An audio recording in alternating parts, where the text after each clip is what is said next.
কোনো ট্রায়াল বা বিচার ছাড়াই ১ বছর পর্যন্ত জেল। হ্যাঁ, ঠিকই শুনেছেন। পশ্চিমবঙ্গে পাশ হয়ে গেল এক অত্যন্ত চর্চিত এবং শক্তিশালী আইন, যা সাধারণভাবে গুন্ডা দমন বিল নামে পরিচিত। ২০২৬ সালের জুন মাসের শেষে মুখ্যমন্ত্রী শুভেন্দু অধিকারী নেতৃত্বাধীন বিজেপি সরকার বিধানসভায় এই বিলটি পাশ করেছে। কিন্তু কেন এই আইনকে অনেকে ড্রেকোনিয়ান বা অত্যন্ত কঠোর বলেছেন? আর কেনই বা সরকার বলছে এটি সাধারণ মানুষের সুরক্ষার জন্য জরুরি? আজকের ভিডিওতে আমরা এই আইনের গভীরে সমস্ত সহজ ভাষায় জানব।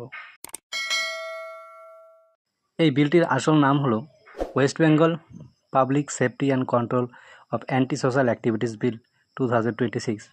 এর সাথে আরও একটি বিল পাস হয়েছে যার নাম West Bengal maintenance of public order amendment bill বা সংশোধনী আইন। এই আইনের প্রধান তিনটি বড় দিক রয়েছে। নাম্বার 1, 1 বছরের জন্য বিনা বিচারে আটক। যদি পুলিশ বা প্রশাসনের মনে হয় কোনো ব্যক্তি ভবিষ্যতে অপরাধ করতে পারে, তবে তাকে কোনো ট্রায়াল বা চার্জশিট ছাড়াই সরাসরি 12 মাস পর্যন্ত আটকে রাখা যাবে।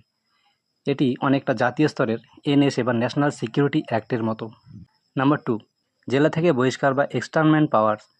জেলা শাসক বা ডিএম বা পুলিশ কমিশনার চাইলে কোনো সন্দেহভাজন অপরাধীকে নির্দিষ্ট জেলা বা এলাকা থেকে 1 বছরের জন্য তাড়িয়ে দিতে পারেন।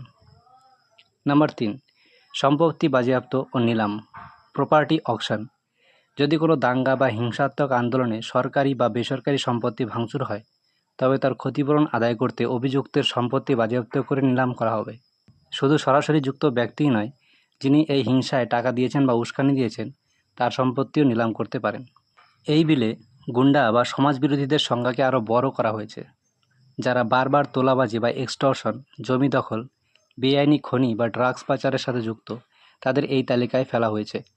এমনকি কোনো গ্যাং বা সিন্ডিকেটের পেছনে যারা ফাইন্যান্স করে বা সাহায্য করে, তারাও এখন আইনের চোখে সমান অপরাধী। এবার আসা যাক আসল বিতর্কে। সরকারের পক্ষে যুক্তি। মুখ্যমন্ত্রী এবং শাসক দলের দাবি, বাংলার রাজনৈতিক হিংসা, সিন্ডিকেট রাজ এবং তোলাবাজি চিরতরে বন্ধ করতে এই কঠোর আইনের প্রয়োজন ছিল।